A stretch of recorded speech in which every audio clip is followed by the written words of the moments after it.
Nosotros desde Nuestra América, desde la editorial Batalla de Ideas, entendemos que la formación, la discusión y la batalla de ideas, la batalla en el plano de las ideas y del pensamiento crítico en las izquierdas tiene que ser una bandera irrenunciable. Necesitamos recuperar niveles de discusión y de profundidad política que hemos perdido. Y bueno, este es un granito de arena, un aporte que intentamos realizar hoy. Y bueno, esperamos que de esto surja las discusiones, los debates que se quieran plantear posterior a la exposición de los que hoy nos acompañan. Le dejo la palabra a María Petracaro y vuelvo a repetir, muchísimas gracias a todos por estar hoy acá.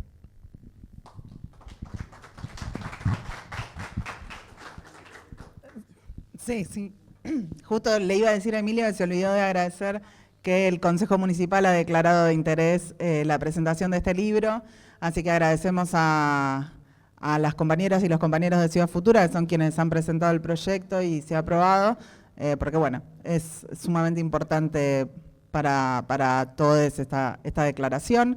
En lo personal, agradecer la confianza a mis compañeros y compañeras por ponerme acá a presentar este trabajo, que bueno, es un libro sumamente interesante de alguien que, bueno, muchos quizás conocen, otros quizás no, economista, doctor en geografía de la UBA, es docente universitario, investigador del CONICET, integrante de Economistas de Izquierda. Tiene bastantes libros en su haber, varios publicados por la editorial Batalla de Ideas, que pueden encontrarla acá al fondo por si no vieron cuando entraron, que están disponibles los libros para quien quiera comprarlos. Y también un detalle que no me parece menor, que no sé si por ahí lo publicita tanto, que Claudio publica artículos sistemáticamente en su página web, así que para quienes quieran también chequearlo por ahí, seguirle por ahí el ritmo más cotidiano de los análisis de coyuntura que hace, lo pueden leer en cats.laine.org. Como les decía, un libro sumamente interesante para quienes no estamos especializados, sobre todo en geopolítica, en política internacional, me resultó hasta didáctico, ¿no? Tiene un lenguaje muy claro, directo, agudiza muchísimo la crítica hacia donde por ahí muchos no se animan a poner ahí, para no demostrar esas inconsistencias, ¿no?, de los proyectos que han defraudado en muchos casos al electorado. Y también dejan claro que para entender la coyuntura de América Latina y la Argentina en particular, hay que mirar al mundo, hay que mirar la historia, porque no es un libro de historia, es un libro de geopolítica, pero va todo el tiempo yendo y viniendo, porque si no repasamos la historia no podemos pensar en construir otro futuro. Es algo fundamental cuando queremos, ¿no?, generar un mundo distinto del que tenemos.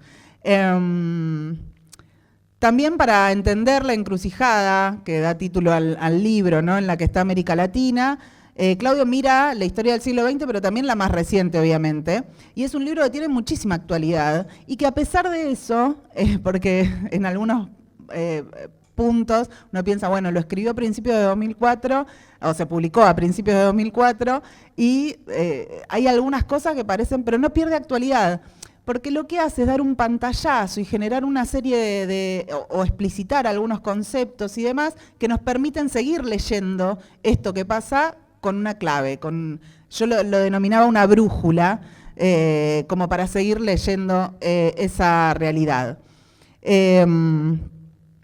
Y por último, y no menos importante, la obra todo el tiempo tiene llamados a la acción.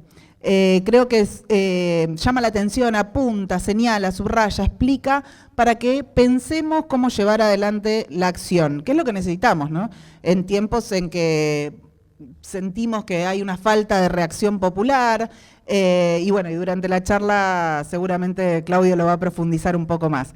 En términos más particulares, el libro está dividido en varias partes muy claras. Al principio habla fundamentalmente de la batalla que se libra en América Latina entre Estados Unidos, como una potencia en declive, y China, que se está expandiendo a una velocidad asombrosa y parece que nadie pueda frenarla, y justamente la disputa por nuestros recursos naturales. entonces se vuelven indispensables para el desarrollo capitalista y algo que como habitantes del suelo latinoamericano deberíamos apreciar un poco más, ¿no?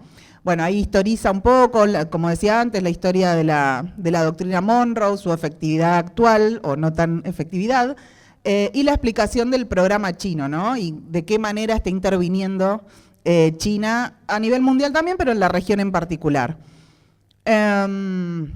Y también obviamente agrega puntos acá para el estudio, la discusión sobre qué es el imperialismo, algo que también está bueno a la hora de analizar estos temas, si así se puede caracterizar o no el accionar chino y qué posibilidades entonces ante cada una de estas perspectivas se ciernen para nuestra América. Frente a esa disputa analiza los diferentes movimientos y posicionamientos que hay, y explica cómo el neoliberalismo en caída da lugar al surgimiento de las nuevas derechas. Y entonces ahí hace un profundo análisis de estas nuevas derechas que tienen sus particularidades específicas en Europa, en Estados Unidos y en América Latina. Y también ahí vuelve a clarificar, así como hizo con el imperialismo, vuelve a clarificar algunos conceptos que también es necesario rever para quienes militamos en política, que son el fascismo, el populismo e incluso la izquierda y la derecha, ¿no? Todos conceptos que se ponen en blanco sobre negro para poder ser justamente más efectivos para encarar las batallas que debemos dar. En América Latina se detiene especialmente en las especificidades de la derecha en cada país y en cada caso da cuenta de cómo se la enfrentó también para sacar conclusiones, ¿no? Para aprender de esas experiencias. Si hubo respuestas más decididas, otras con titubeos, y por eso también tiene que caracterizar a los progresismos, que es lo que hace en la siguiente parte del libro, en la tercera, donde ilustra los principales problemas del progresismo en América Latina, a partir de 6 experiencias, y después evalúa los dilemas del progresismo, fundamentalmente analizando los vaivenes de la CELAC y del Mercosur. En todo este contexto se hacen también centrales las relaciones de los gobiernos con Estados Unidos y con China, y justamente analiza cuál es la posición, o si hay una posición unificada, si hace falta y demás, firme contra el imperialismo estadounidense y que indique un poco en qué dirección tomar las relaciones con China. Bueno, ahí justamente hablando de los problemas del progresismo y demás, sabemos, todos quienes estamos acá, de los desencantos, ¿no? Y las frustraciones que han generado los progresismos, por lo menos la última oleada progresista, que es como la denomina Claudio, y por eso en la cuarta parte del libro él propone analizar las alternativas de izquierda. Porque hay algo muy interesante que dice que si la ultraderecha irrumpe con la furia con la que está irrumpiendo en nuestros países contra el progresismo, es porque esa fuerza persiste como un oponente de los grupos reaccionarios. Entonces, ¿de qué manera podemos hacer para llevar esas opciones más hacia la izquierda, ¿no? Por eso, bueno, justamente también dice que la opción de izquierda se tiene que forjar teniendo claro que la derecha es el enemigo principal y no tratando de meter a todos en la misma bolsa y pudiendo hacer distinciones, ¿no? Y en ese marco, eso no me lo quería olvidar porque me parece muy interesante, analiza particularmente las experiencias de 3 países que él denomina como un eje alternativo, que se diferencian del resto de los gobiernos progresistas por enfrentarse más fuerte y más directamente al imperialismo norteamericano, que tiene que ver con Venezuela, Bolivia y Nicaragua. 3 experiencias que a su vez están muy relacionadas con el que sigue siendo el faro revolucionario en América Latina, que es Cuba, y al que también le dedica un capítulo en particular. Hoy cuando estábamos hablando con Claudio le decía que todo este panorama de a ratos a mí me daba como una sensación medio apabullante de, ¿y qué hacemos, no? Frente a todo este panorama, ¿qué hacemos frente a todo esto? Y Claudio hacia el final evalúa justamente las resistencias y los proyectos populares, retomando las revueltas sociales de los últimos años y su influencia obviamente en el mapa político de la región. Se propone analizar las luchas populares como un elemento central en la determinación del contexto latinoamericano. Y bueno, y justamente hay que basarse en esas luchas populares para concebir estrategias de poder desde la izquierda. Y bueno, como les decía antes, este libro se publicó a principios de 2024 y obviamente estamos en agosto y sospecho que muchos acá también, igual que yo, deben estar preocupados por el contexto de Argentina y lo que pueda suceder en nuestro país, específicamente con lo que fue el resultado de las últimas elecciones. Bueno, hay un apéndice en el libro hacia el final que analiza específicamente la situación argentina y como lo hizo en el resto del libro, también, digamos, historiza para poder explicar lo que sucede, porque la llegada de Milei al poder no tiene que ver solo con los hechos de los últimos años, sino también con las deudas que tiene la democracia en los últimos 40 años en nuestro país, básicamente. Hay una frase que le iba a decir a los compañeros y a las compañeras que casi que hay que tatuársela en términos de tenerla presente todo el tiempo, que es que el principal límite que afronta Milei es la resistencia popular. Y ahí eso es lo que deberíamos estar construyendo. Bueno, un pantallazo general de lo que es la obra América Latina en la encrucijada global, que insisto, me parece imprescindible, me parece de suma actualidad, pero a la vez un libro de formación, que nos cuenta historia, nos define muchos conceptos que son claves a la hora de estudiar nuestras coyunturas, y sobre todo que es muy accesible para quienes no somos especialistas en estas materias. Y bueno, con los compañeros y las compañeras elaboramos una serie de preguntas, porque bueno, la idea es un poco charlar con Claudio sobre algunos temas de este libro y vamos a empezar por el principio, que tiene que ver con el tema de la disputa entre Estados Unidos y China y en qué estado se encuentra esa disputa hoy. Bueno, antes de responder, muchas gracias por la invitación. Es un gusto para mí aquí estar con ustedes. Sorpresas uno encuentra siempre, por ejemplo, esta sí que... Yo hago presentaciones de libros, charlas, reuniones, pero esta todavía, cuando la lleve a casa y muestre, me dirán, la miércoles, mira vos, qué novedad. Así que bueno, muchas gracias también por este reconocimiento y por la presentación, la síntesis, la excelente síntesis que hiciste recién de mi libro, ¿no? Bueno, el libro está dividido en varias partes, así que vamos a ir parte por parte. Y la primera es, América Latina está en una encrucijada global porque hay una encrucijada global. Y esa encrucijada es, en lo que a nosotros nos concierne, la disputa por los recursos naturales de América Latina que volvieron a recuperar incidencia, y hay una gran ambición por apropiarse de ese botín, de ese manantial, entre las dos grandes potencias que disputan primacía hoy a escala global. Para Estados Unidos recuperar dominio de América Latina es clave, porque si Estados Unidos no recupera dominio sobre lo que ellos consideran que es su patio trasero, no va a poder disputar nada en otro lugar. Si el rival le hace sombra en su lugar, bueno, ¿qué decir de Asia, África o Europa? Por esa razón la doctrina Monroe vuelve a pleno, porque ahora no es una potencia europea, ahora es nada menos que China, y Estados Unidos, el problema que afronta es que carga con muchos problemas de todo tipo, lo que en general se denomina como un declive. Estados Unidos intentó con Trump recuperar poder en la región, no lo logró mucho. Vino Biden, tampoco lo logró mucho, y cada acontecimiento en el mundo pone de relieve la fragilidad económica de Estados Unidos. Tomen como ejemplo lo ocurrido la semana pasada, en estos días, cuando temblaron las bolsas del mundo. Y fue un temblor, tembló Japón, tembló Estados Unidos, y pasó. Lo que ocurre es que cada vez que ahora hay algo así, la memoria de lo sucedido en el 2008 prende todas las alarmas. Si en el 2008 no hubieran estado a punto de quebrar todos los bancos del mundo, los 7 principales se vinieron abajo y los salvó un subsidio del Estado. Si no hubiera ocurrido eso, sería una bolsa más. Bueno, cayó la bolsa, mañana sube. Lo que pasa es que cada vez que ahora pasa algo, todos dicen, ¿no volverá el 2008? ¿No volverá a derrumbarse el sistema financiero? Y claro, Estados Unidos es siempre el gran problema en esto. La novedad es que Estados Unidos desde la pandemia en adelante tiene una novedad que es la inflación, no la nuestra es nuestra, la nuestra no. La nuestra solo no existe, es bien la Argentina.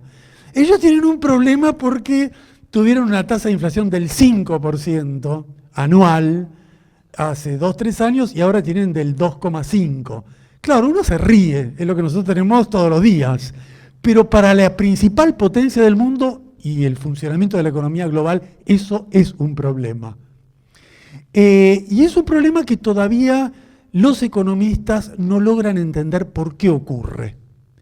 ¿Qué es lo que está sucediendo en la economía mundial? Que sube la tasa de inflación y cuando sube la tasa de inflación, la Reserva Federal, el Banco Central de Estados Unidos, no sabe muy bien lo que hacer. ¿Sube la tasa de interés para que la inflación no suba tanto o mantiene baja la tasa de inflación para que la economía se siga recuperando y puedan competir con China?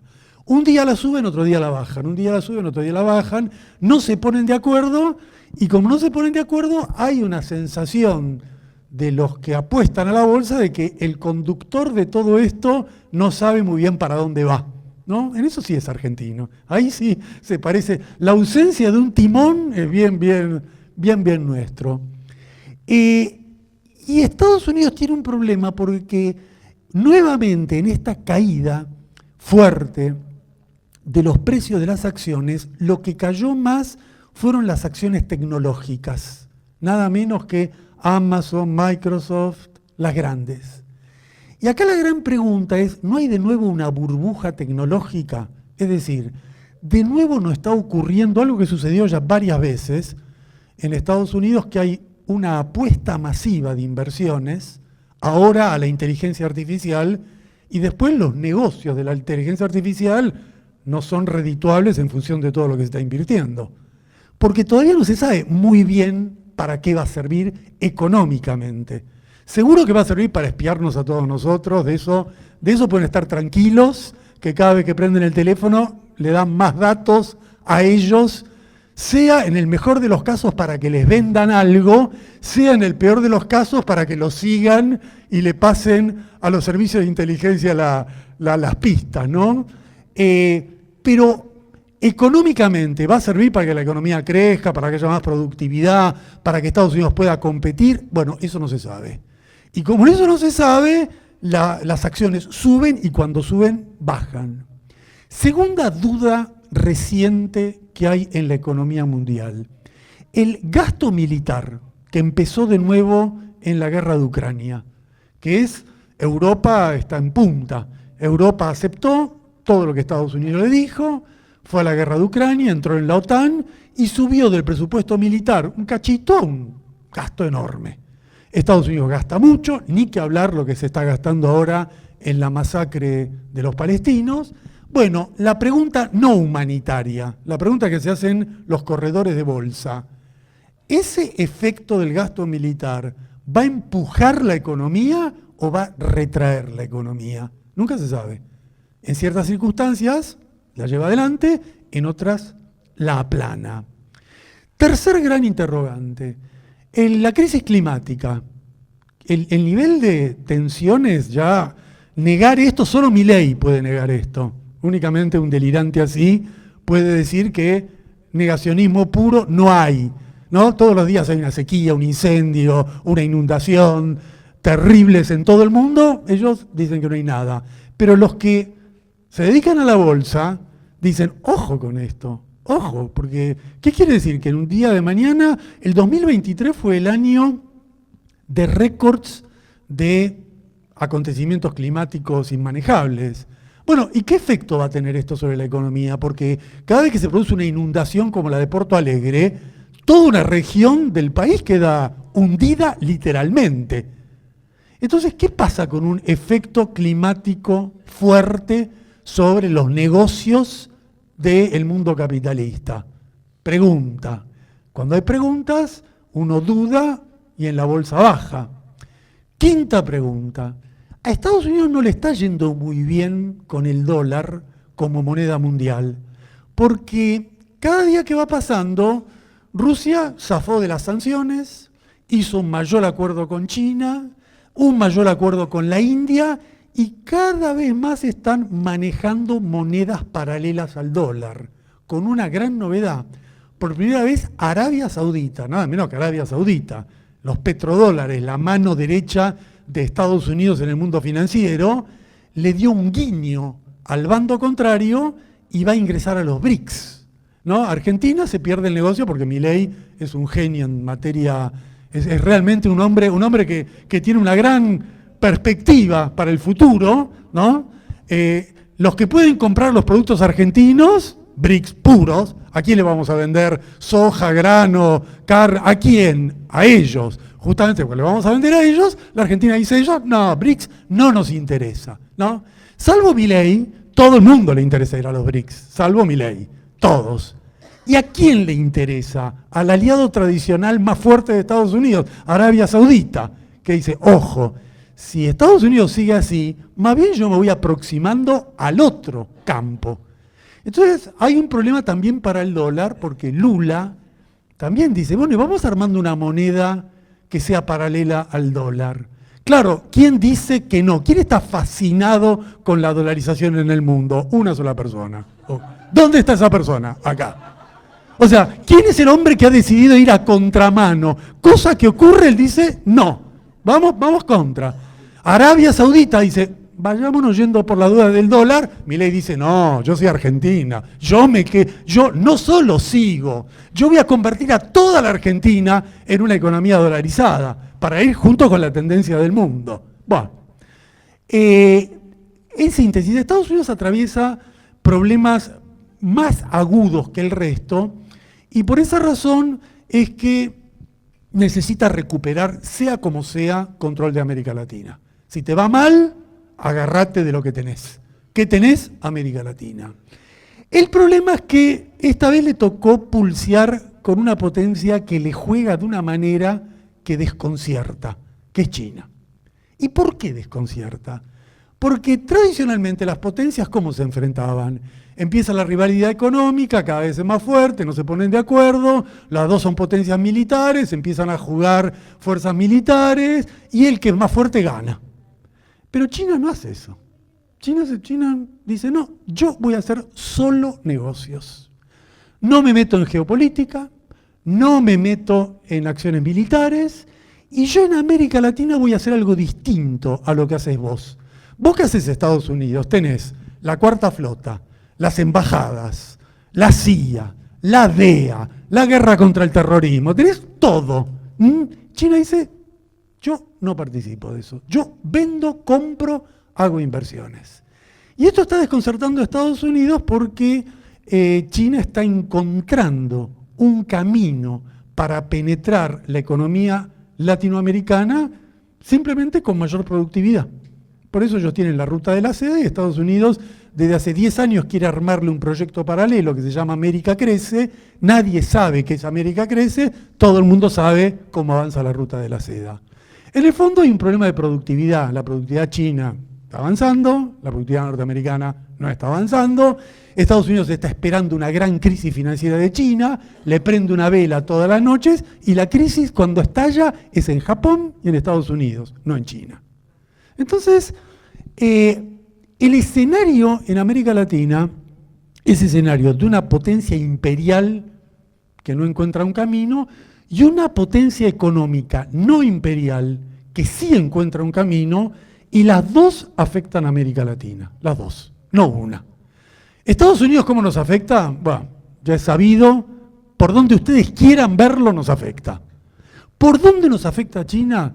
Por formas de dependencia económica, no geopolítica, no militar, pero el típico intercambio desigual. Nosotros les vendemos soja, ellos nos venden productos manufacturados. Nosotros, ellos hacen las inversiones que a ellos les conviene, nosotros les dejamos que hagan las inversiones que a ellos les conviene, no transfieren tecnología, no se endeudan. Se va creando una típica relación centro-periferia, aunque no haya armas y no haya ningún tipo de presión adicional a la economía. Y aunque sea gente muy bondadosa, que si no le pagamos nos dicen, bueno, te refinancio, sí, lo que quieras, pero ellos se desarrollan y nosotros no. Entonces, América Latina tiene el problema que con las clases dominantes que tenemos, las opciones son siempre negativas. Todos los grupos de poder de América Latina tienen una dependencia política, cultural, académica, turística, porque de Estados Unidos, ¿no? Ahora la onda es Miami. Antes era por lo menos Nueva York, ahora es Miami, ¿no? Ya está degradado hasta eso. Pero los negocios están en China. Y entonces las clases dominantes no van y vienen, ¿no? Aceptan lo que le dice Estados Unidos, pero quieren negociar con China. ¿Salvo quién? Salvo el peón, el único gran peón, que ¿en qué país está? Acá. ¿Quién es el único que se atreve a decir, no, China no me interesa, vamos a provocar a China? China estuvo a punto de cortar el swap. El swap era un crédito que si lo cortaban, inmediato default de la Argentina. No tiene reserva, no hay un dólar en el Banco Central y este va y le hace así una guapeada a China. ¿Por qué? Para quedar bien con Estados Unidos. Milei es un peón de Estados Unidos, hace todo lo que quiere Estados Unidos, bueno, y por eso hunde a la Argentina. El resto de los grupos dominantes del país y del mundo, de la región, son más cautos. Bolsonaro fue más cauto. Bolsonaro cuando subió dijo, yo reconozco a Taipei, o sea, a los rivales, y China le dijo, vos reconoces a Taipei, olvídate de la soja. Tardó 24 horas. No, tardó 24 horas. Lo llamó el agronegocio y dijo, Bolsonaro, dejate de joder, listo.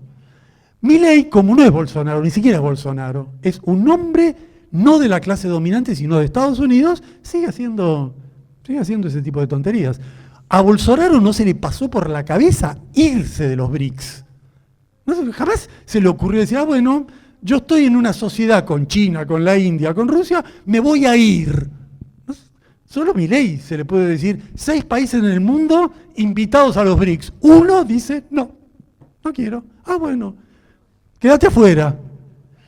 Entonces, el problema de nuestra región, y con esto vamos a otro tema, es que América Latina está con la presión estadounidense para retomar dominio en las formas más descaradas, las que conocemos todos, directas, indirectas, golpes, presiones, lo que sea. América Latina está en un intercambio comercial que la desfavorece con China, con grupos dominantes que están entre uno y otro y les interesa muy poco el desarrollo de la región, y por lo tanto para los pueblos de América Latina, desigualdad, pobreza, degradación. Y el dilema es encontrar un camino para los pueblos, ¿no? El 5º capítulo del libro, ¿no? Encontrar un camino en este escenario para nosotros.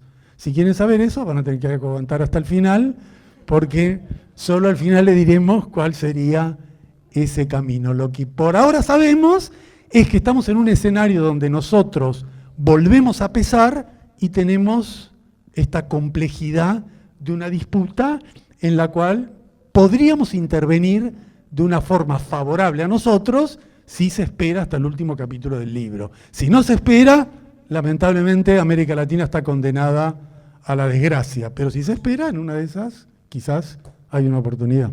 Así que avanzamos. Sí, siguiendo con este tema, había justamente 2 cuestiones. Una que vos lo subrayaste recién, que era esta diferenciación, ¿no?, de Estados Unidos, potencia imperial, y China, que no lo estaría haciendo. Vos decís que en su totalidad no cumple, ¿no?, con los requisitos para ese concepto, y que es inadecuado pensarlo como un imperio más. Pero podría, ¿y ante qué escenario podría suceder eso?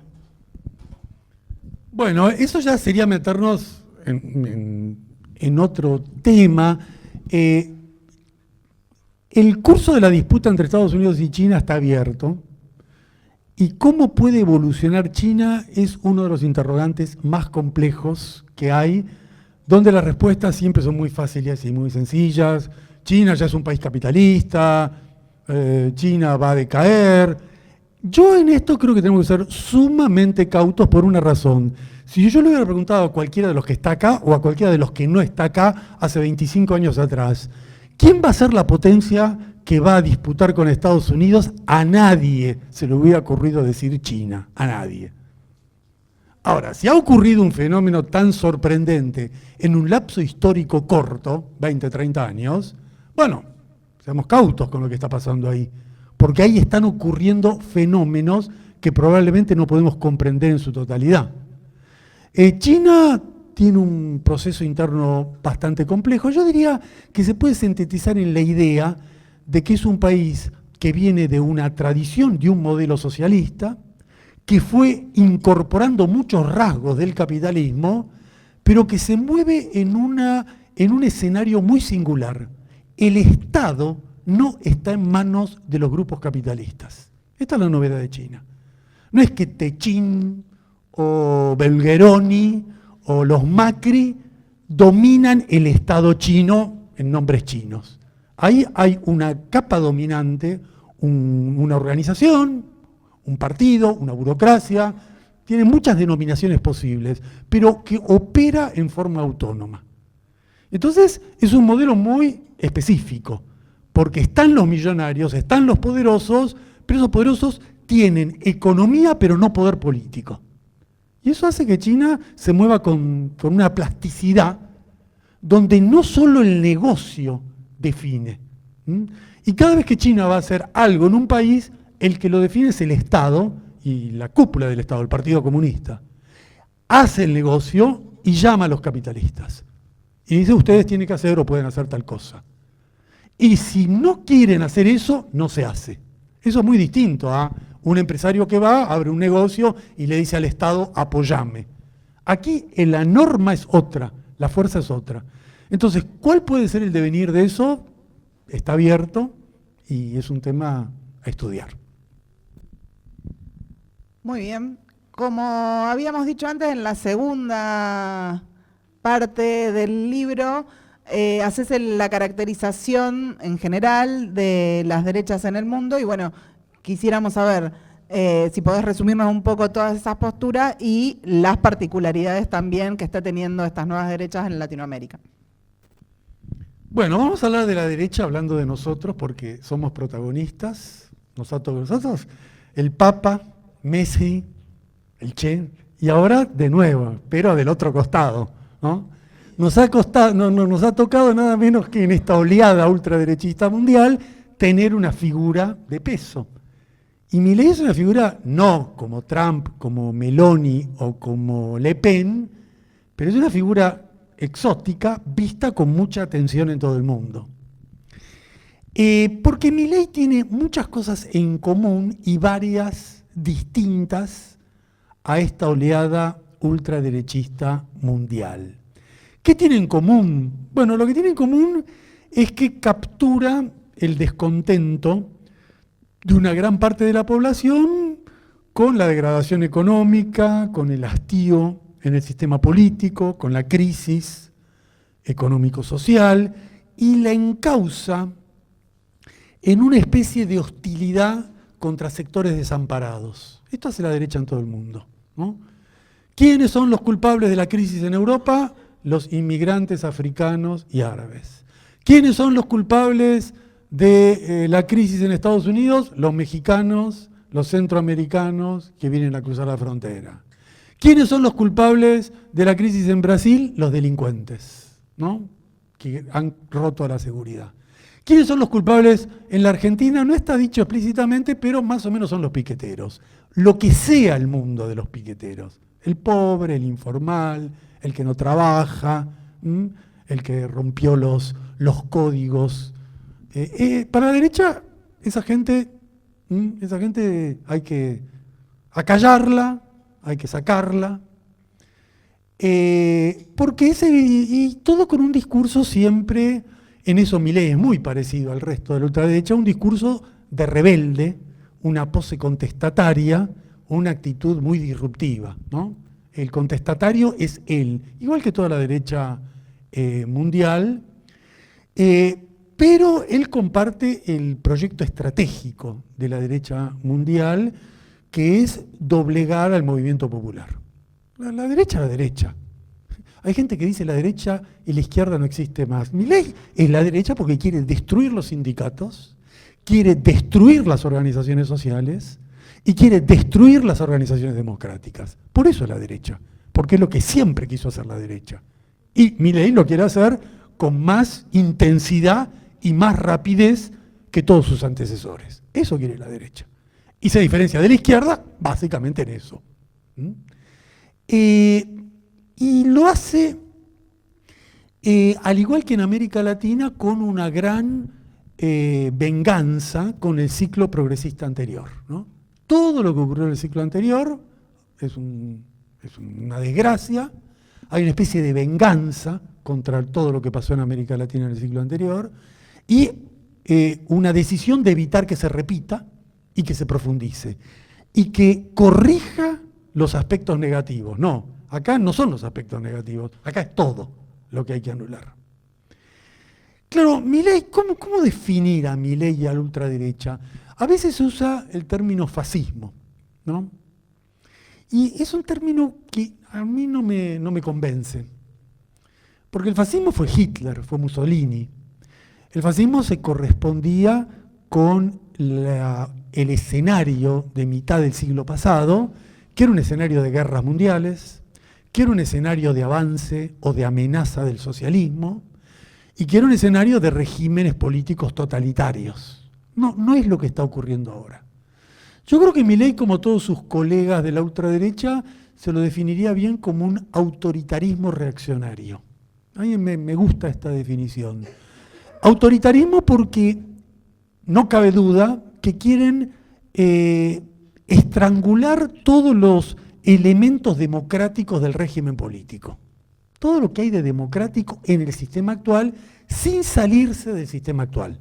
No es que Milei va a liderar un golpe militar y volver a la época de Videla. No, él lo que va a ir haciendo es parte por parte, todo lo que sea conquista democrática, feminista, juvenil, toda, cortarla. Por eso es autoritario, es lo mismo que quiere hacer Trump en Estados Unidos. Trump dijo que si gana, no dijo, se sabe, se llama el Proyecto 2025, si él gana las elecciones va a controlar la justicia, va a controlar el poder legislativo, va a controlar todas las gobernaciones, va a afianzar el poder presidencial y autoritario. Eso es, en la cabeza de Milei está un poco el modelo de Perú. Un golpe militar, pero los militares no ejercen una dictadura, tienen ahí un aboularte, ¿no? Y todo lo que él hace todos los días, desde el protocolo antipiquetes hasta la visita a los genocidas, hasta el desfile militar, todo apunta a recomponer el peso del ejército para el autoritarismo que él quiere ejercer y violar todas las conquistas democráticas. No es el fascismo clásico, pero ojo, tiene también un elemento, un ingrediente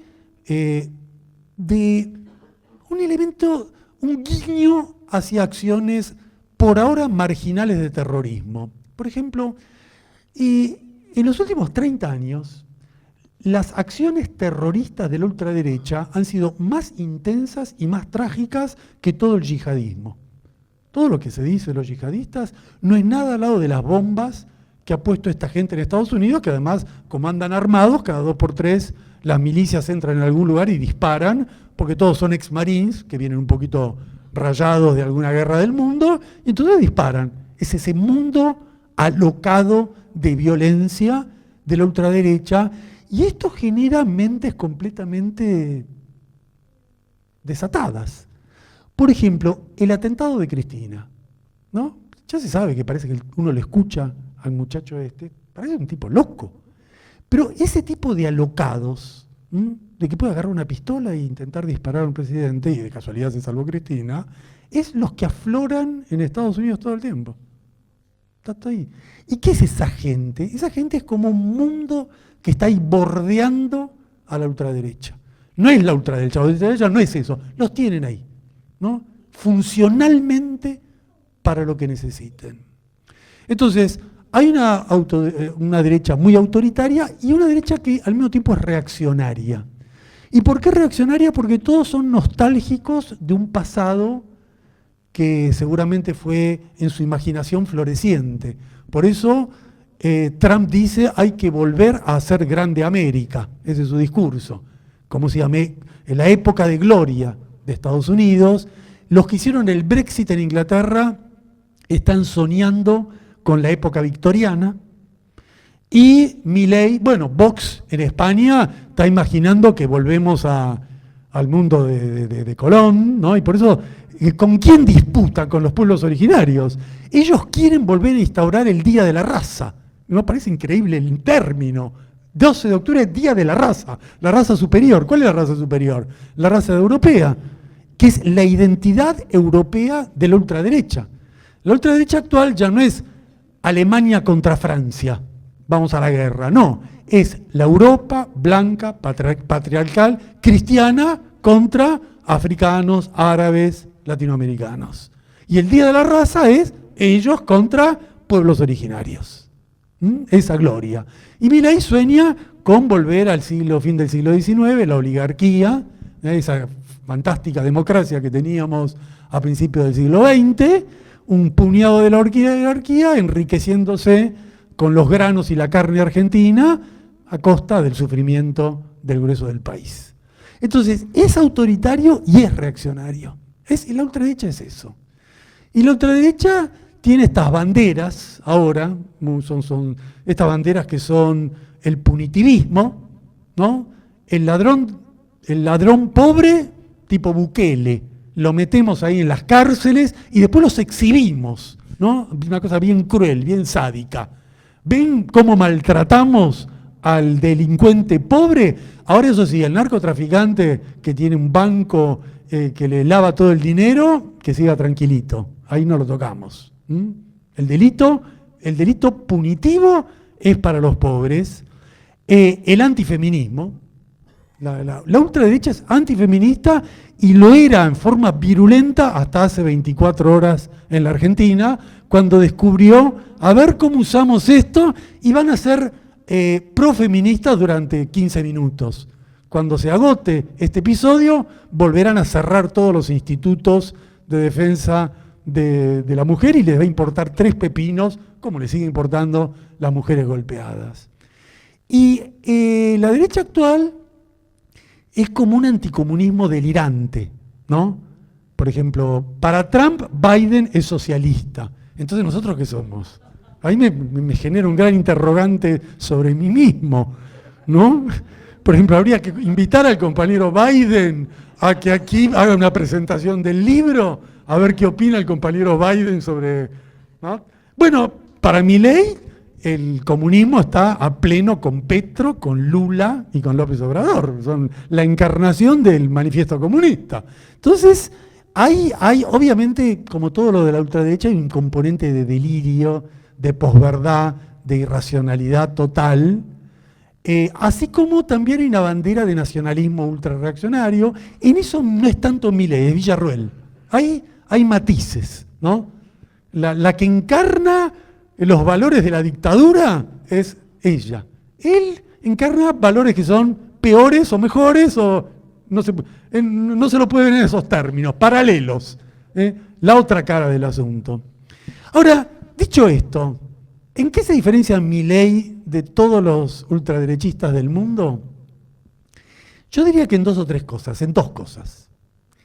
La primera, la ultraderecha en el mundo, como todos los grupos dominantes, saben que después de la crisis del 2008, la globalización neoliberal se acabó, ya las privatizaciones alocadas se acabaron, y si el Estado no regula la economía, se vienen abajo los bancos, y si se vienen abajo los bancos, se acabó el capitalismo. O sea, el 2008, los dueños del poder se dieron cuenta que estaban ahí al borde del abismo, que el sistema se hundía. Bueno, ¿qué es lo que impide que el sistema se hunda? Que el Estado intervenga, rescate, subsidie, lo de siempre. Bueno, eso es lo que está pensando Trump, lo que hace Meloni, lo que hace Le Pen. Trump sabe que a China, compitiendo con China, pierde como en la guerra. Ahora, si compite con el Estado, con proteccionismo, es otro cantar. Milei, en cambio, no. Milei es un anarcocapitalista. ¿no? El anarcocapitalista, antes de la Argentina, se experimentó en una ciudad de New Hampshire, de Estados Unidos, una ciudad de 2.000 personas. Ahí llegó un intendente anarcocapitalista, que como en Estados Unidos todo es loco, total, se puede, ¿por qué no experimentar? Llegó ese hombre, no me acuerdo el nombre de la ciudad, llegó ese hombre, ganó, eran 2.000 personas, pasó a ser intendente y dijo, se disuelven todos los organismos del Estado, de la ciudad, listo, a partir de ahora ya esto funciona como un mercado, por lo tanto no hay más reglas. Y esa ciudad, es así, pero no es un chiste, fue invadida por los osos. Es una ciudad ahí en una zona boscosa, y los osos terminaron porque, claro, no sé, hay que tener algún alambre, qué sé yo, algo básico para que... Bueno, entonces, claro, un guardaparque. Pero él dijo, no, todo el mercado vinieron los osos y ahí se dieron cuenta que el delirio terminó. Nosotros tenemos un presidente delirante que hace que el Estado no funcione a propósito. ¿Por qué desde hace 6 meses hay funcionarios que no han sido designados? Porque él piensa que el Estado debe ser destruido, debe anularse. Claro, no es inocente. Él quiere que se destruya el Estado porque destruyendo el Estado tal cual está, habrá fondos del Estado que utilizará para pagar la deuda y todo lo que no es para pagar la deuda, que se hunda. No es inocente lo de él.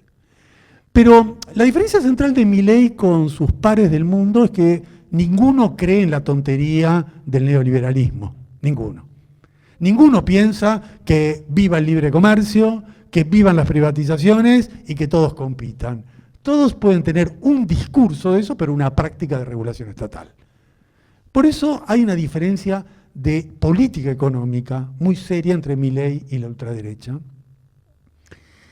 Después hay un tema con Milei que habrá que ver qué sucede. Milei todavía no tiene una base militante real.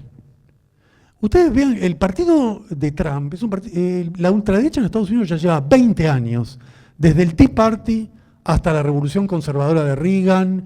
Ellos fueron construyendo con organizaciones religioso-cristianas que dominan el centro del país de manera consistente.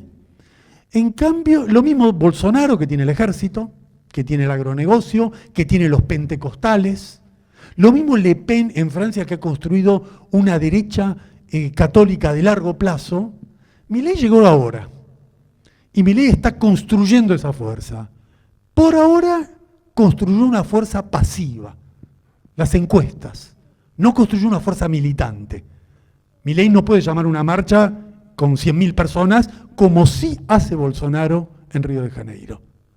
Entonces, es un proyecto mucho más improvisado, mucho más reciente, cuya durabilidad dependerá también del 5º capítulo de este libro, de cómo actúa el movimiento popular. Pero sí puedo anticipar algo al movimiento popular. La derecha en el mundo no es un fenómeno inexorable, irrefrenable o inevitable. La derecha fue derrotada, por ejemplo, en Bolivia.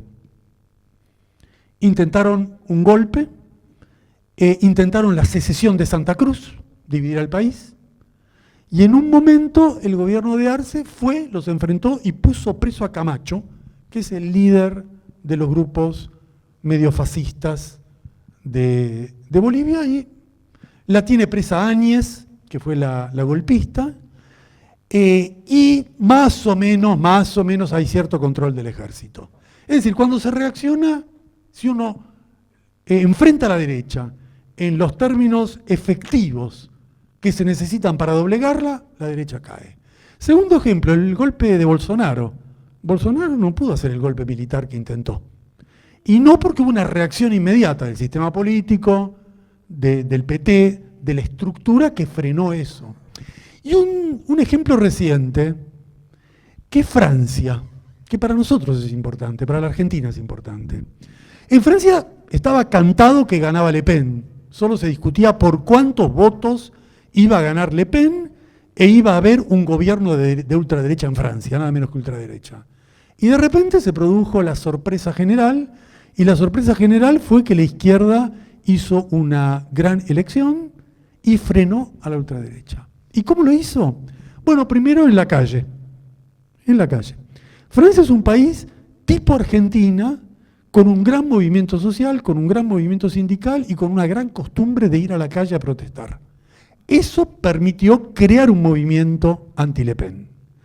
También en Francia hubo el ingenio, la astucia de presentar un gran candidato, un programa muy efectivo, de generar entusiasmo en torno a él, y bueno, la derecha perdió. Entonces, ahí hay un ejemplo interesante, cómo combinando la calle con las elecciones se puede frenar una derecha que parecía incontenible. Y Gran Bretaña perdió la derecha, y en México perdió la derecha. Así que uno puede ir sumando, pero solo la derecha pierde si uno enfrenta a la derecha. Si uno no enfrenta a la derecha, está cantado el resultado. Castillo, en Perú, estuvo un año gobernando sin ninguna dirección. Cambió 50 ministros. Aceptó ir y venir hasta que la derecha le hizo un golpe de Estado. A Dilma Rousseff, la derecha le preparó un golpe de Estado delante de la cara y Dilma iba, venía, permitió que el bolsonarismo surgiera. Y ni que hablar de nosotros, ni que hablar de nosotros. ¿Quién era Milei hace 3 años atrás? Nadie. A diferencia de Bolsonaro, que ya era alguien, a diferencia de Trump, que ya era alguien, y de Le Pen, no era nadie.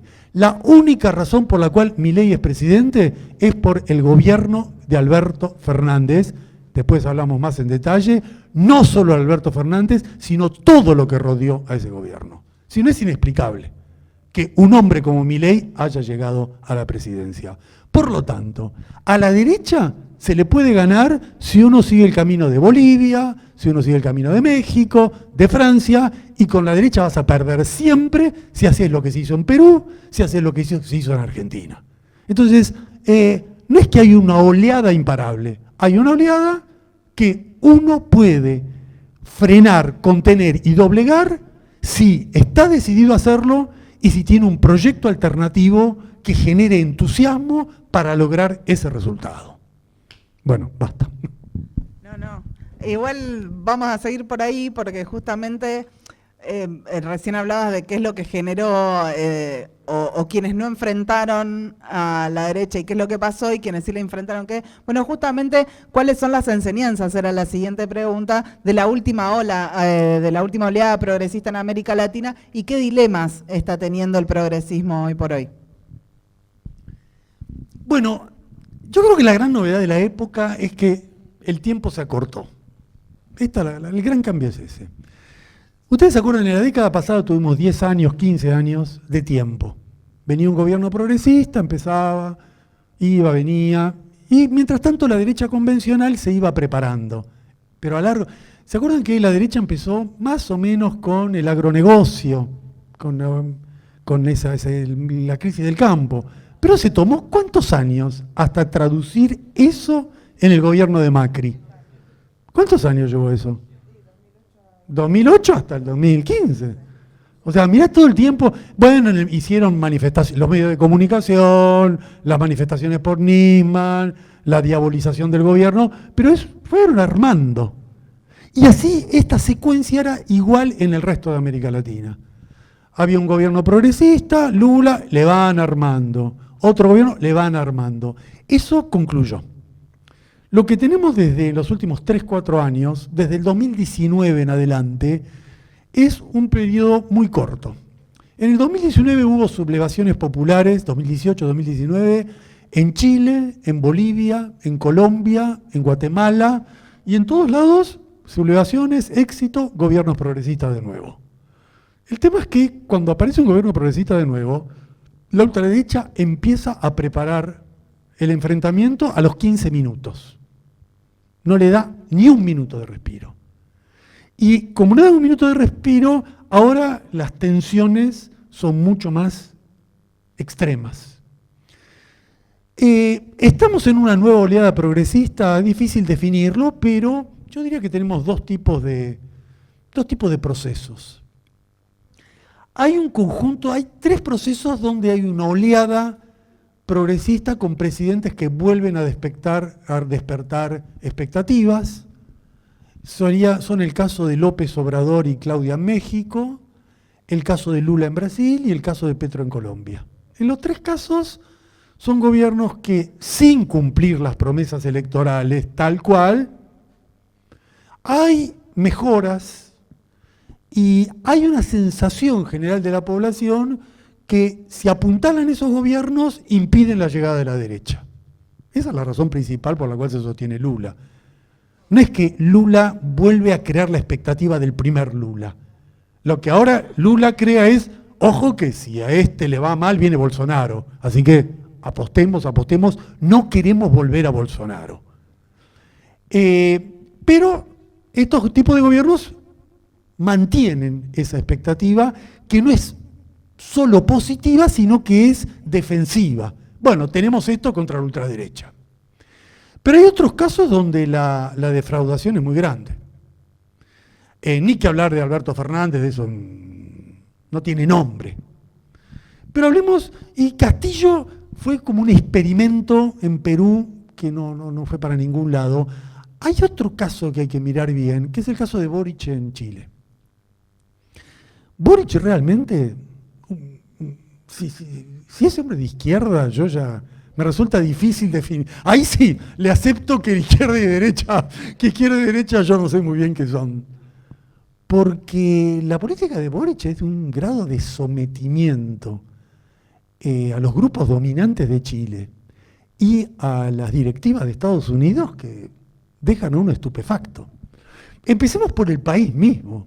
En Chile hay un poder militar actuando todos los días que es paralelo al gobierno. Por ejemplo, uno va a Chile, hay una marcha, vienen los carabineros y te reprimen. Y tú dices, pero ¿cómo es esto que me reprimen? Pero si el presidente Boric, no es jurisdicción del presidente. Entonces, ¿cómo no es jurisdicción del presidente? Sí, las Fuerzas Armadas actúan. ¿Pero quién preside este país? Bueno, yo estuve ahí, me quedé un poquito estupefacto. Vuelvo acá y ponen preso a Jadwe. Jadwe fue el candidato en la interna de la izquierda chilena que rivalizó con Boric. La sorpresa fue que Boric le ganó a Jadwe. Bueno, Jadwe está preso ahora. Es como si una interna, entre, qué sé yo, Massa y Grabois ahora está preso. Bueno, ¿cómo es que está preso? En el gobierno no de Milei, en el gobierno de Cristina o de Fernández. ¿Cómo está preso? Está preso, y uno pregunta, ¿cómo está preso? Porque la justicia define. O sea, el poder efectivo del presidente es nulo frente a la derecha interna. Y en el plano internacional, yo creo que no hay nada. Estados Unidos necesita que un gobierno apoye lo que ellos hacen en Ucrania, lo llama por teléfono a Boric dice sí. ¿Necesitan Venezuela? Sí. Lo que necesites, estamos para servirte. Bueno, un gobierno de ese tipo, desengaño es poco lo que genera en el universo del progresismo de la izquierda.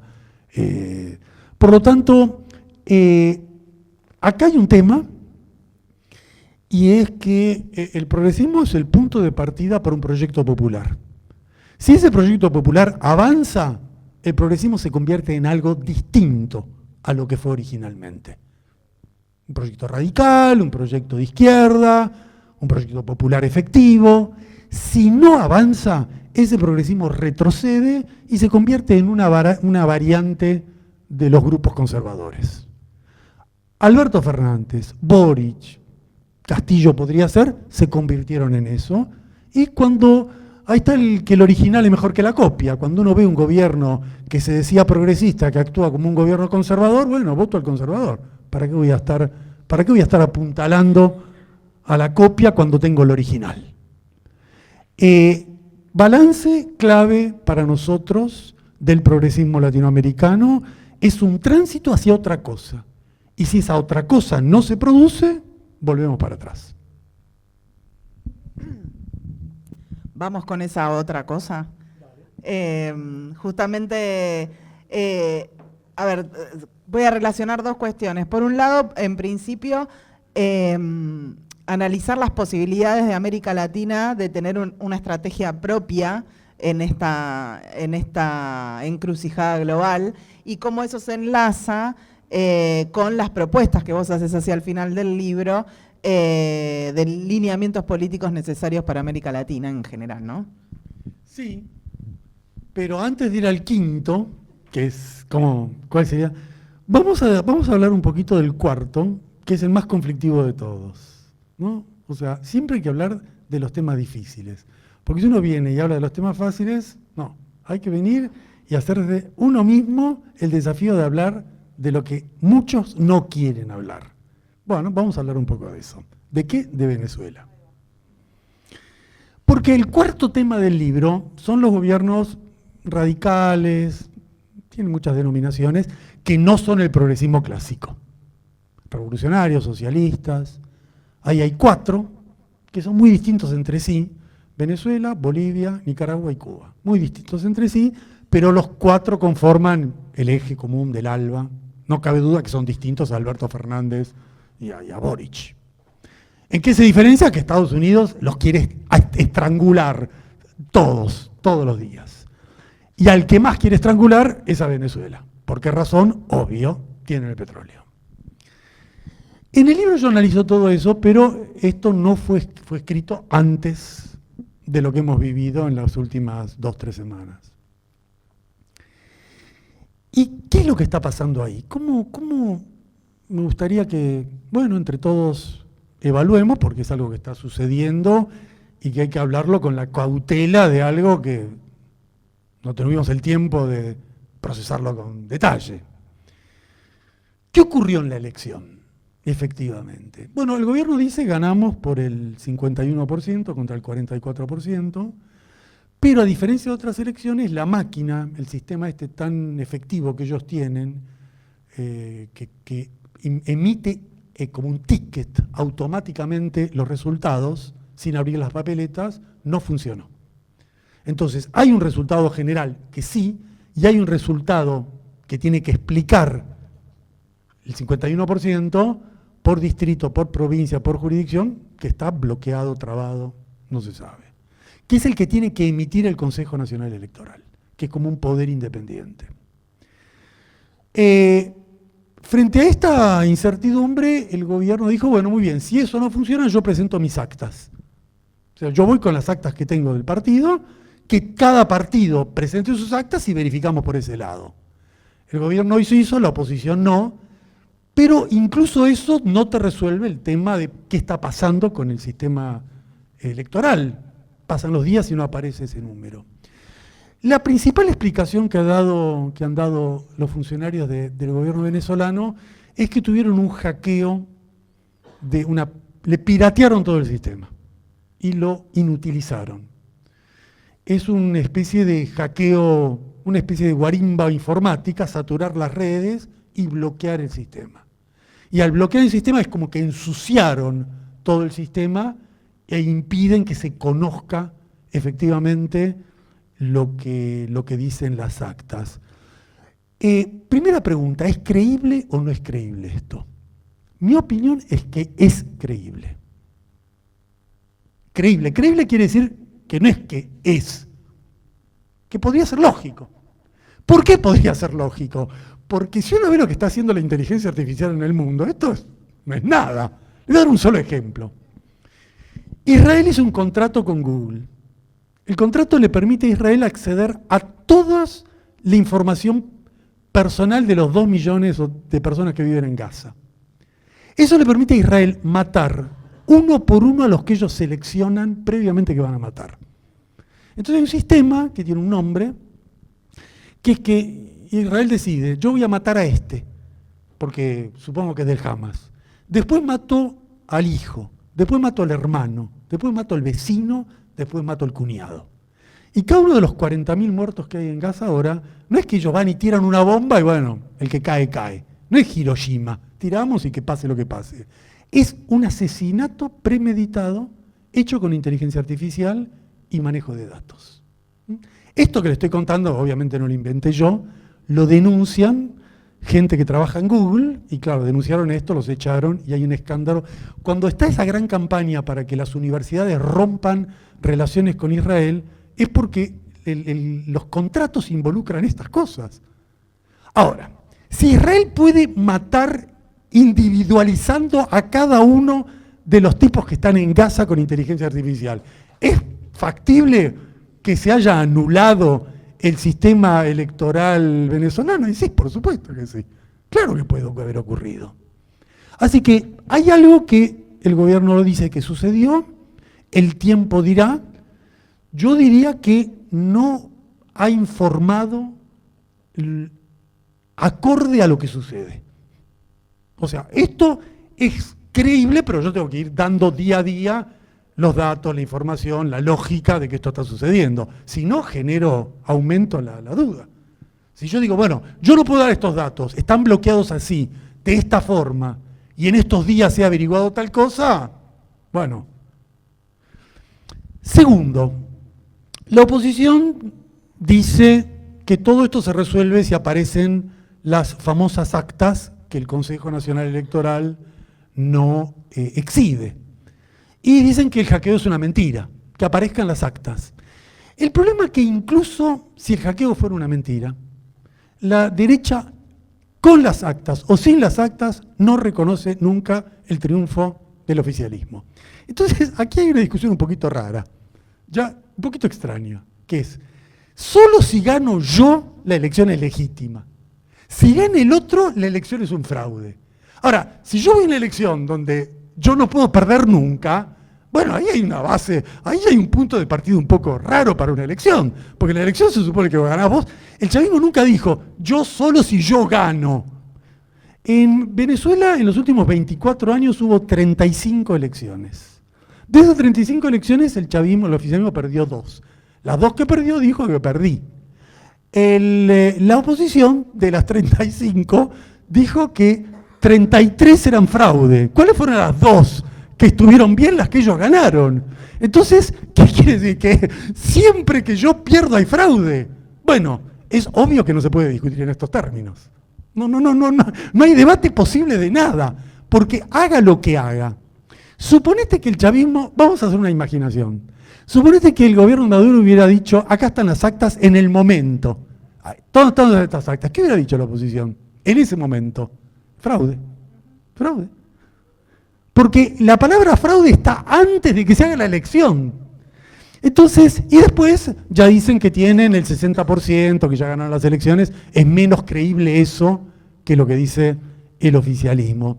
El problema es este, el trasfondo, en mi opinión. La elección venezolana es una elección atípica, muy atípica. En la elección venezolana se estuvo negociando durante años porque la oposición no quería ir a elecciones. Entre otras cosas, no quería ir a elecciones porque ellos preferían tener un presidente que ellos eligieron sin elecciones, que era Guaidó. Ellos tenían un presidente durante 5 años. ¿Quién eligió a Guaidó? Nadie, pero era nuestro presidente. Cuando Guaidó fue un presidente fantasma durante 5 años, cuando ya no pudo ser más fantasma, el gobierno le dijo, bueno, ¿querés ir a elecciones? Vamos a elecciones. Y negociaron, se llamaron los acuerdos de Barbados, negociaron punto por punto cómo iban a ser las elecciones. Ahí hubo 2 hechos que te dan la pauta de por qué una elección es negociada. Se negoció, por ejemplo, que haya observadores internacionales, y a uno le parece normal, lógico, los observadores internacionales dicen, pero ¿qué observador internacional hay en una elección en Estados Unidos? ¿No? Por ejemplo, el gobierno argentino manda observadores y dice, no ganó Trump, ganó Biden. En Francia, Mozambique le envía a Francia sus veedores para que Mozambique diga si ganó Le Pen o ganó Macron. En Alemania, Albania le envía un observador. ¿Qué quiere decir? Que el observador es una cosa del tercer mundo, es una cosa de la periferia. O sea, ellos vienen a decirnos cómo es la elección. Bueno, el chavismo aceptó. Y aceptó porque es una negociación. Cuando no es normal, no es lógico.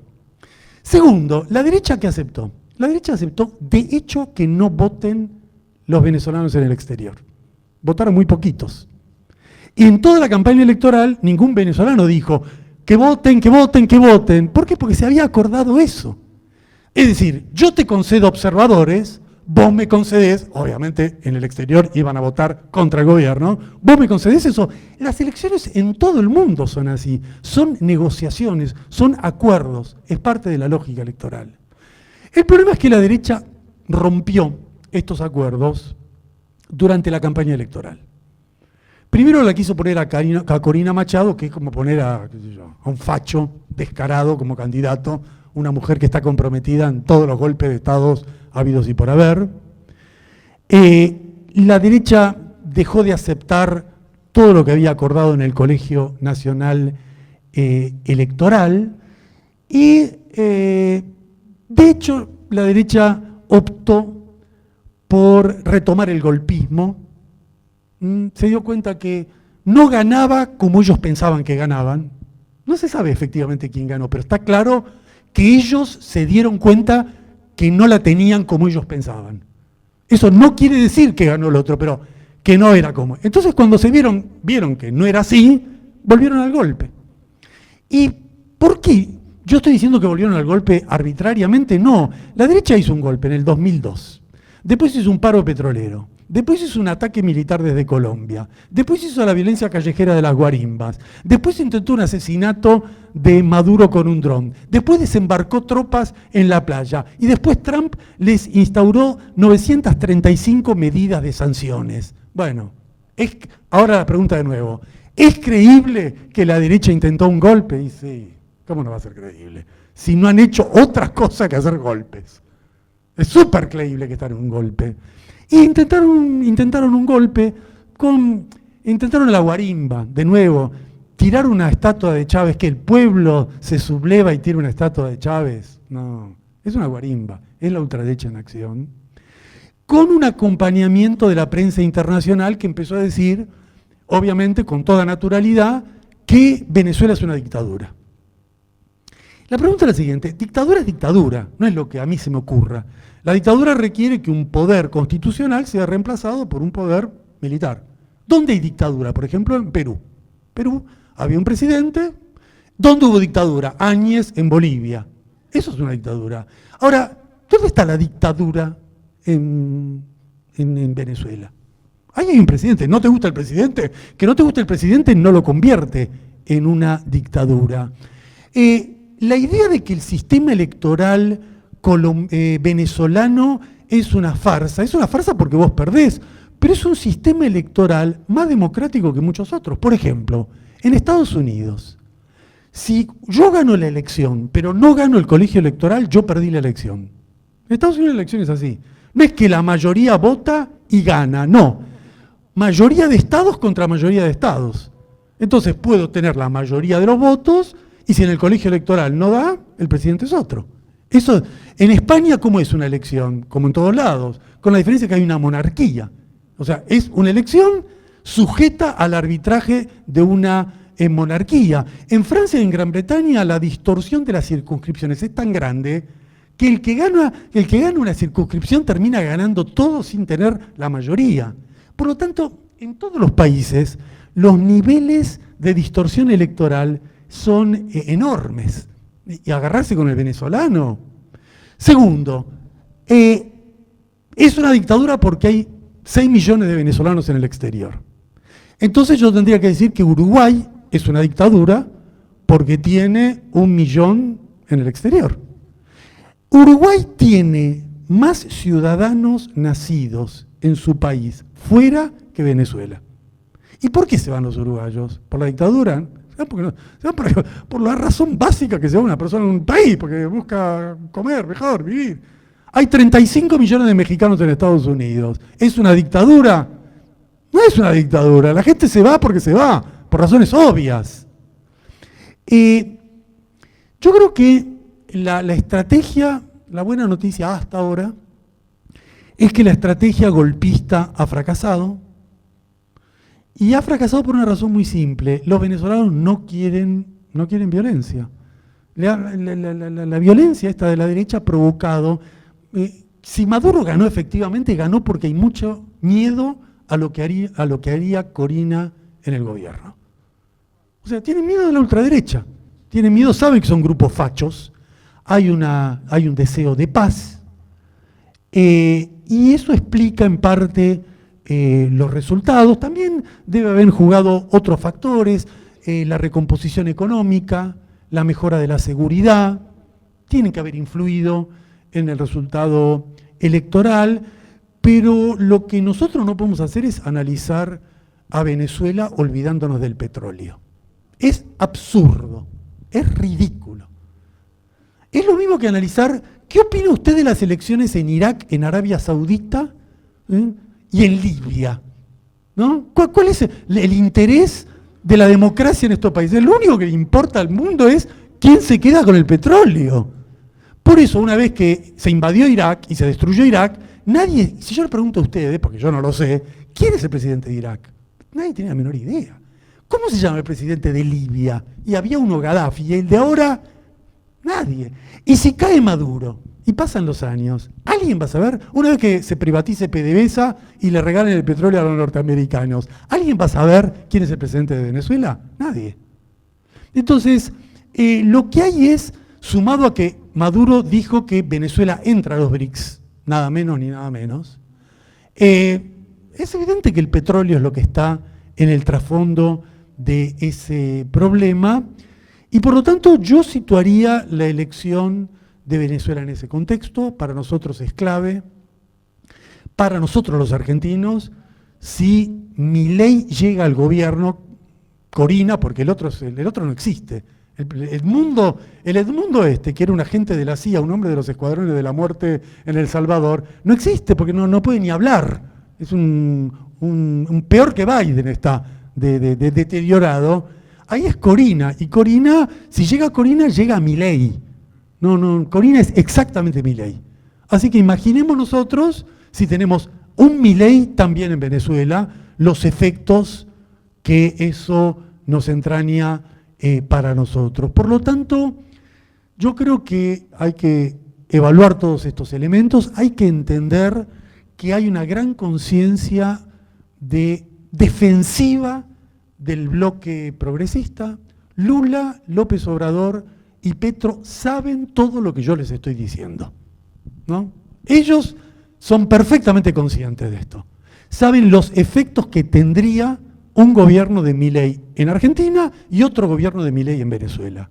Y por esa razón, no es que dicen las actas, dicen negociemos, tranquilidad, veamos, porque ellos conocen los efectos dramáticos que tendría para nuestra región un gobierno de ultraderecha. Por lo tanto, esa es una actitud interesante, no la de Boric, de ninguna manera, obviamente no la de Milei, que simplemente, Milei es tan payaso, y su canciller es tan payaso, que cuando Estados Unidos le dice, che, reconoceme al nuevo presidente, a la mañana lo reconoce. Después Brasil le dice, mirá, si vos querés que yo maneje la embajada, no reconozcas, no reconoce. Y da nada. Dicho esto, termino con dos cositas chiquitas. La primera es esta. Dicho todo esto, yo creo que tenemos que saber en qué campo estamos en esto. Saber que no es indiferente para nosotros, los argentinos, los progresistas, los de izquierda, que gane uno u otro. Pero al mismo tiempo tenemos que ser muy cuidadosos con la mera justificación del oficialismo. Son dos cosas distintas. Una cosa es que yo sepa, bueno, si cae Maduro, las consecuencias son terribles. Y otra cosa que yo diga, todo lo que hace Maduro está bien. Son dos cosas muy distintas, muy, muy distintas. No creo que haya manejado bien esta elección. Yo creo que si tuvo un hackeo, bueno, tendría que demostrarlo todos los días. Yo creo que si aceptó ir a las elecciones, hay que ir a las elecciones y hay que someterse al resultado. Yo creo que hay que tener mucho cuidado en el comportamiento con los que son de izquierda. El Partido Comunista fue proscripto en Venezuela por el gobierno actual. Hay causas judiciales para muchos luchadores sociales. Hay gente que ha estado en la lucha fabril y que tiene problemas judiciales. Hay una discusión muy intensa dentro del chavismo, de lo que se llama el chavismo crítico, con el cual yo me siento bastante identificado, que es una crítica muy fuerte, no solo a la corrupción, no solo a la boliburguesía, sino al manejo de una política económica que ha permitido remontar pero que genera desigualdad, una desigualdad muy grande. Y todo esto hay que decirlo sin ningún problema. No es que uno tiene que, una vez que dice en qué campo está, uno tiene que también contribuir a que ese campo triunfe. Y ese campo no va a triunfar si nosotros aceptamos en silencio acciones que nos parezcan incorrectas. Entonces, la lucha de izquierda es la lucha de la libertad de ideas siempre que se defina en qué campo uno está. Ojo, ¿en qué lugar me paro? Una vez que uno dice, yo me paro aquí, bueno, a ver, una vez parado aquí, ¿qué opino? Y digo esto porque decir dónde uno está es clave, hasta por un hecho muy práctico. En Venezuela todos los días hay marchas de la derecha y marchas del oficialismo. Si uno está en Venezuela y es militante o, no sé, algo, ¿qué hace? ¿Va a una marcha o a la otra? Lo que no puede, entiendo yo, hacer es quedarse en su casa. Entonces decir que son todos lo mismo, que es lo mismo, que es idéntico uno al otro, tiene una implicancia que es la impotencia frente a la vida política, que es lo que a mí me parece inapropiado de muchos críticos de izquierda que yo observo del gobierno actual, de Maduro. No porque no comparta sus objeciones las comparto, pero hay que definir desde dónde voy a hacer esas objeciones, porque si yo no voy a la marcha de Maduro, ¿cómo voy a transformar ese? Si yo no voy a la marcha del campo popular, bueno, ¿cómo voy a hacer esa corrección? Obviamente no la puedo hacer del campo de la derecha, pero la puedo hacer desde algo distinto. ¿Y cómo sería algo distinto? En un lugar donde una parte está acá y otra parte está acá. No hay algo distinto, no hay un tercer campo. Entonces, yo creo que esto de Venezuela nos da ciertas enseñanzas de la acción política para Venezuela, pero también para el resto de América Latina, ¿no? Cómo posicionarse frente a los problemas políticos de estas situaciones. Bueno, entonces sí, no sé si querés pasar a ese tema, justamente, que es el de cómo se tiene que posicionar América Latina frente a, insisto, a la encrucijada en la que se encuentra el mundo en el que vivimos y a todos estos sectores que has ido analizando a lo largo del libro y de esta exposición, ¿no? Bueno, lo primero, yo en el 5º capítulo del libro digo una cosa obvia, totalmente obvia, que si uno es de izquierda, es militante, tiene que estudiar el movimiento popular, ¿no? ¿Y por qué es importante esto? Porque hay una tendencia entre los analistas políticos, incluso de izquierda, a mirar las cosas por arriba, ¿no? La geopolítica, las tensiones, las clases dominantes. Hay una especie de Gramsci desde arriba y no un Gramsci desde abajo. Entonces, ¿qué grado de hegemonía ha logrado la clase dominante?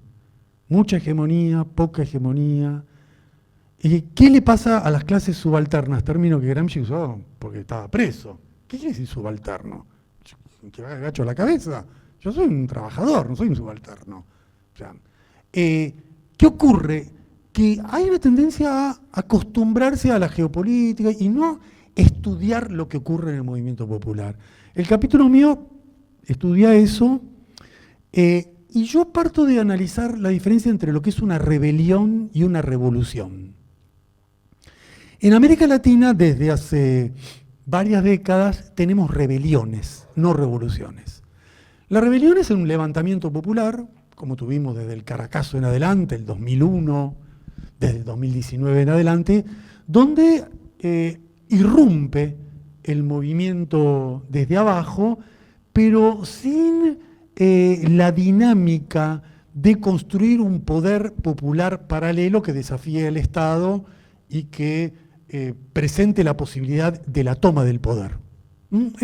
Es muy distinta a la rebelión de Venezuela, de Ecuador, de Argentina, de Bolivia, de las últimas décadas, que la revolución cubana o la revolución nicaragüense. Y la diferencia no está solo en la intensidad, está en el proyecto de tomar el poder. El proceso de transformación política ha cambiado sustancialmente en el siglo XXI y el proceso de las transformaciones políticas transita por ganar elecciones y disputar el poder. Antes era tomar el poder y desenvolver un proceso revolucionario. Entonces hay un cambio en el cual la dinámica revolucionaria se desarrolla en América Latina, es el primer tema que analizo, y después estudio las rebeliones recientes, ¿no? ¿Qué ocurrió con Bolivia, con Colombia, con Guatemala? Estudio esas características, y también el devenir de los procesos más recientes. Yo diría que una cosa que hay que prestar mucha atención, que vino después del libro, es esta intifada global, esta solidaridad mundial con el movimiento palestino. Porque en el mundo tenemos malas noticias del movimiento popular por muchos lados, la primavera árabe decayó, el movimiento de los indignados en Europa decayó, movimientos como el ambientalismo, que eran tan fuertes, fueron para abajo, pero hay un proceso muy interesante en el último año de cómo irrumpió una juventud conmocionada por la tragedia de Palestina. Y muchos dicen esto es igual a Vietnam, a la época de las marchas por Vietnam, pero hay una diferencia. En la época de Vietnam, muchos de los jóvenes que salían a la calle salían porque estaban directamente involucrados, los llamaban a la conscripción. Entonces se escapaban a Canadá, se escapaban a México y salían a la calle para no ir a la guerra. Aquí es pura solidaridad. Y ojo que es una solidaridad muy costosa, porque en Estados Unidos te echan de la facultad y te olvidaste del título universitario. Sos profesor, te echan y perdiste tu trabajo en todas las universidades. Y ahí sí que enfrentás el lobby sionista en serio. Y hay una actitud muy heroica, muy dura, muy llamativa. Hay una convulsión general por lo generado por Palestina, que es un dato importante. Es un dato que demuestra que la nueva generación, que la miramos ya todos como diciendo, ¿y qué pasa con la nueva generación?, tiene sensibilidad ante la tragedia. Porque los que están haciendo esto tienen 20 años, no tienen 40 años. Son chicos. Y son chicos impactados por lo que ocurre. Y son chicos impactados a veces luchando contra su propia formación. Judíos por Palestina, por ejemplo. Una organización impactante, ¿no? Judíos por Palestina. Imagínense lo que implica una formación, en general gente con familiares, muy involucrada sentimentalmente, pero que dice, yo esto no lo puedo tolerar. No puedo soportar que lo que le hicieron al pueblo judío, ahora Israel se lo haga a otro pueblo, no puedo. Entonces, ahí tenemos, yo creo que en esta gran movilización que sube, baja, pero está. Y es la primera vez que no está solo en el mundo árabe, está en todos lados. Incluso bastante fuerte en varios países de América Latina. Bueno, creo que también es un dato de los nuevos tiempos. No solo es posverdad, no solo es descreimiento, es también sensibilidad frente al sufrimiento humano, con procesos muy interesantes en otros lados también, y con conquistas democráticas. Todo parece negro, pero finalmente a Assange lo liberamos, ¿después de cuánto? No, ya parecía que el hombre y es un símbolo de una conquista fuerte. ¿Y por qué se logró? Y se logró por la lucha, no hay otro motivo. Persistente, y gente que estuvo, y bueno, y habrá que esperar un poquito hasta que Assange pueda hablar y se sepa todo lo que él ha sufrido y todo lo que eso implica. Entonces, América Latina sigue siendo el corazón de proyectos políticos que son vistos por la izquierda en todo el mundo con mucha atención. Lo que nosotros hacemos y seguimos haciendo en las reuniones latinoamericanas, en los cumbres de los pueblos, cuando hacemos estos encuentros, sea ALBA, como se llame, donde discutimos programas regionales, políticas tributarias equitativas, la desigualdad en la agenda. Ahí es donde se va a ir generando la alternativa. Y esa alternativa implica trabajar a nivel latinoamericano. En el libro yo concluyo que trabajar a nivel latinoamericano implica guiarnos por 3 ejes generales. Primer eje, resistencia al imperialismo estadounidense. Segundo eje, negociar en bloque con China. Esto significa que hay que buscar el camino para que en vez de que Argentina, Nicaragua, Venezuela, cada uno, armemos un bloque. Y si hacemos un bloque, bueno, podemos empezar a decir transferencia de tecnología, otros productos, otro intercambio, algo más equitativo, tenemos la posibilidad, avancemos en esa dirección. Y unidad latinoamericana, ¿no? La unidad latinoamericana es el gran eje ordenador de nuestro proyecto. Va y viene, hay momentos de entusiasmo bolivariano, hay momentos de declive de ese entusiasmo, pero es el único tránsito que puede hacer que América Latina opere en la encrucijada global. Este libro podría decirse: sin América Latina unida no hay lugar en la encrucijada global, por razones más que obvias, es evidente. Entonces la construcción del proyecto latinoamericano va y viene. En la década pasada tuvimos UNASUR, tuvimos la CELAC, sobre todo tuvimos el ALBA, y todo eso está. No es que desapareció, todo eso está. Y eso ha dejado un cimiento de producción, un cimiento de elaboración, un cimiento de proyectos que estuvieron sin funcionar, Banco del Sur, pero que estuvieron. Entonces hay como un acervo del cual en la próxima oleada se va a partir de ahí, de lo que tenemos. Y nosotros tenemos que seguir articulando por arriba y por abajo. Yo creo que lo singular nuestro es que encontramos un punto donde se reúnen los presidentes y se reúnen los movimientos sociales. Y se generó esa dinámica.